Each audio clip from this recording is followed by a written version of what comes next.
नमस्कार साथीहरू, welcome all of you to my channel.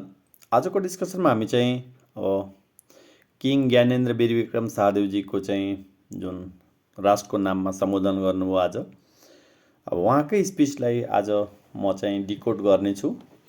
र मलाई पनि के लाग्यो भने चाहिँ I agree 100% with the king Gyanendra Birbikram Shahdev, किनभने किङलाई फर्मर किङ त भन्नै मिल्दैन, किङै भन्नुपर्छ।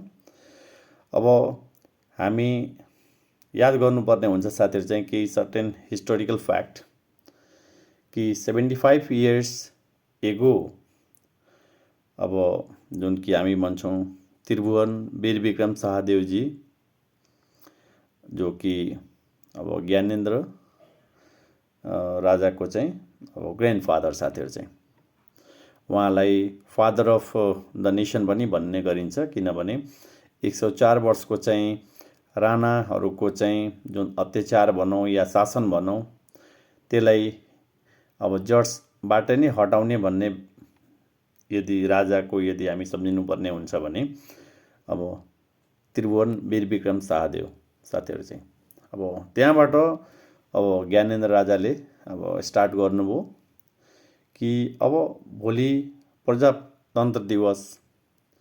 अब प्रजातन्त्रको भन्नेको मतलब के हो भने इज अल अबाउट कि जनताहरूको लागि अब बेनिफिट होस्। मुख्य उहाँको स्पिचमा हुन त म उहाँको स्पिचलाई डिकोड गर्ने नै छु, जसको लागि म 10वटा पोइन्टहरू सम्झिनु पर्ने हुन्छ हामीले। फर्स्ट भनेको चाहिँ उहाँको स्टेटमेन्ट स्टार्ट के भएको थियो भने नेपालको अहिलेको करेन्ट एबनर्मल सिचुएसन। अब एबनर्मल भनिसकेपछि जस्तो बियोन्ड द एक्सपेक्टेसन भन्छौँ हामी, त्यसलाई एबनर्मल कन्डिसन भन्छौँ। त्यो पोलिटिकल होस्, इकोनोमिकल होस् या सोसियल होस्, चारैतिरबाट चाहिँ कस्तो छ भने we do not have the normal situation भनेर उहाँको सम्बोधनमा थियो भने। त्यस्तै सेकेन्ड भनेको चाहिँ the entire nation is currently trapped. अब मेरो कतिको भिडियोहरू चाहिँ साथीहरू चाहिँ जस्तो डेट ट्र्यापमा छ, तर ओभरअल कन्ट्री नै ट्र्याप सिचुएसनमा भइसकेको छ भनेर उहाँको सम्बोधनमा and we could also feel it. किनभने हाम्रो देशलाई यसो हेर्दाखेरि अब एनजिओ आइएनजिओहरूले चलाइरहेको हो कि अरू देशहरूले चलाइरहेको हो। आफ्टर मैले भने कि अब 62-63 को आन्दोलन जुन कि 19 डेजको थियो, त्यसपछि अब जसलाई सेकेन्ड पिपुल मुभमेन्ट भन्छौँ, जनआन्दोलन, र त्यसपछि किङ ज्ञानेन्द्र वीरविक्रम शाहदेवजीले उहाँले राजगद्दी छोड्नुभयो साथीहरू चाहिँ। र त्यसपछि लगभग 2 डिकेड हुन लाग्यो र नेपालको अहिलेको स्थिति हामी still we could compare it साथीहरू चाहिँ। त्यो कस्तो छ भने दिन प्रतिदिन हाम्रो कन्ट्री अब डेट ट्र्यापदेखि लिएर भनौँ न अरूसँग को जुन एउटा रिलेसनसिप पनि अब कस्तो छ भने नट गुड, जुन कि हामी अब डिप्लोमेसी पोइन्ट अफ भ्यूमा। र त्यस्तै थर्ड पोइन्ट अफ भ्यू भन्ने बित्तिकै हाम्रो देशको शत्रु भनेकै कस्तो छ भने चाहिँ इज द अब जुन हामी भन्छौँ द्याट्स पोभर्टी र इनस्टेबिलिटी उहाँले भन्नुभएछ। दिस इज अल्सो राइट, किनभने अब नेपालको अर्थतन्त्र भन्ने बित्तिकै हामी भन्छौँ कि रेमिटेन्स बेस्ड छ साथीहरू चाहिँ। अब नेपालमै अब भनौँ न स्वरोजगार होस् या तपाईँको ओभरअल इन्डस्ट्रियल डेभलपमेन्ट भएको भए यहाँका युथहरू जुन माइग्रेट गरिरहेछन् they could stay in Nepal. त्यो एउटा चाहिँ जुन गरिबीको कारण होस् या बेटर क्वालिटी अफ वर्क लाइफको लागि चाहिँ they bound to go there, एउटा पोभर्टी। र अर्को इनस्टेबिलिटी भनिसकेपछि कस्तो छ भने अब सरकार स्टेबल नहुनु, कुनै पनि सरकार होस् साथीहरू चाहिँ।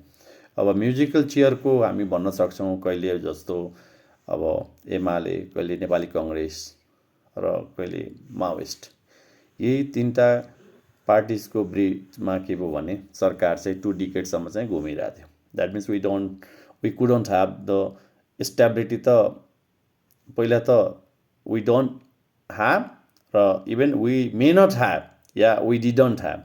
तपाईँ पास्ट या प्रेजेन्ट या फ्युचरको अवस्था हेर्दाखेरि पनि त्यो हुनसक्छ भनेर द्याट्स ओन्ली अबाउट इनस्टेबिलिटी। र जसले गर्दा हाम्रो देशमा जुन भन्छौँ हामी अनडिजायरेबल कल्चर डेभलप हुन गयो, जस्तो कि अब एकअर्काप्रति जुन ट्रस्ट हुनुपर्ने हो, जस्तो कि जनताको सरकारप्रति ट्रस्ट त्यो नहुनु, त्यो नहुँदाखेरि कस्तो छ भने कता कता हाम्रो देश कुन ठाउँमा गइरहेछ भन्दाखेरि उहाँको त्यो स्पिचमा थियो साथीहरू चाहिँ। त्यसले गर्दा हामीले वी सुड नट फर्गेट कि हार्मोनी एन्ड युनिटी, जस्तो हामी युनाइट भयो भने कस्तो हुन्छ भने we could fight with others भन्छौँ, त्यो पनि उहाँको स्पिचमा थियो।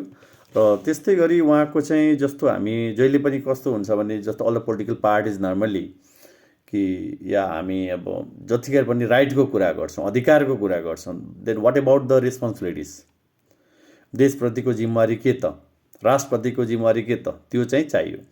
र अर्को उहाँले वन्डरफुल्ली भन्नुभयो कि लेट्स जस्तो मोस्ट अफ द पोलिटिकल पार्टिजहरूको चाहिँ कि let's divide and it in our turns भन्ने बित्तिकै पालो पालो गरिकन डिभाइड गरौँ ल लुटौँ भनेर। जस्तो कि हामीले रिफरेन्स लिन सक्छौँ कि अब भारतमा इस्ट इन्डिया कम्पनी बिजनेस गर्न मात्र आउँदाखेरि साथीहरू चाहिँ रुल गरेको थियो त्यहाँ। Is all about they also divide and the rule. र त्यसले गर्दा कन्ट्रीको चाहिँ जुन जियोग्राफी नै हुन्छ या nature of its society that would be in threatful situation भन्नुपर्छ मैले। किनभने जस्तो हामी अहिले अब पुरै संसार भन्ने बित्तिकै हामी धर्म र अर्को भनेको जियो पोलिटिकल सिचुएसनहरू जुन हामी देखिरहेछौँ त्यो हाम्रो कन्ट्रीको लागि पनि एक्ज्याक्टली त्यही भइरहेछ। सो इट्स भेरी इम्पोर्टेन्ट कि हामीले आफ्नो देशको चाहिँ अब जुन रक्षा गर्न सक्नु पर्यो। ओके, र अर्को भनेको ताकि हामी कहाँ सस्टेनेबल एन्ड पोजिटिभ आउटकम आओस्। यस्तो होइन कि जस्तो अब सरकारले अहिलेको अन्तरिम सरकारले कि अब फागुन 21मा 2082 सालमा चुनाव गराउने भनेर, तर चुनाव गराउँदाखेरि चाहिँ यो सर्ट आउट हुन सक्दैन। जुन उहाँको स्पिचमा पनि त्यो कुरो आयो, त्यो आई अल्सो एग्री द्याट। र अर्को भनेको जुन हामी अब डिग्निटी अफ नेपालिज पहिला के प्राउड थियो कि या वी आर नेपाली, तर हामी कहाँ कस्तो छ भने जस्तो नेपाल सरकारले चाहिँ exporting the Nepali people for working purpose just for remittance आओस् भनेर, त्यो त होइन नि फेरि। र अर्को भनेको चाहिँ जुन कि हामीले अब we have to discard the and reject the bad culture, यो द ब्याड पोलिटिक्स होस् या ब्याड गभर्नेन्स होस्, त्यसलाई रिजेक्ट गर्न सक्नुपर्छ। र अर्को भनेको that's why he also discuss about the that's the first our country, त्यस्तै first our people and first our needs, that's very important. अब अर्को भनेको ग्राउन्ड रियालिटिज भनेको कस्तो हुन्छ जस्तो कि अहिलेको चुनावको अब सरकारले चाहिँ अब फागुन 21मा चुनाव गराउने भने प्रत्येक पार्टिजहरूको आफ्नो आफ्नो एजेन्डाहरू दिइराख्नु भएको छ। बट जुन कि एजेन्डाजहरू चाहिँ फार बिहाइन्ड दि रियालिटिज भन्छौँ, द्याट इज फ्याक्ट। किनभने whatever they would promise to the public how they are going to meet it, त्यो चाहिँ जुन रियालिटीसँग हामीले बुझ्न सक्नु पर्यो।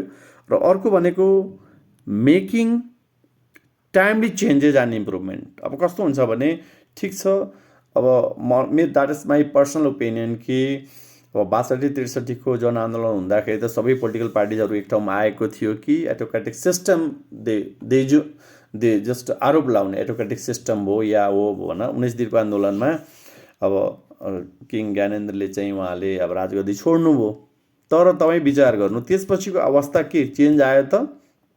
What ever the points he discuss about the things we all know, त्यो फाइनेन्स पर्सपेक्टिभमा होस् या इकोनोमिक्स पर्सपेक्टिभमा होस् या सोसियोलोजी पर्सपेक्टिभमा होस्, जुनसुकै पर्सपेक्टिभमा कस्तो छ भने जुन वेलबिङ अफ दि पब्लिक जुन भन्छौँ त्यो मिट हुन सकेका छैन, जसले गर्दा जुन निराशाको वातावरण भन्न सक्छौँ।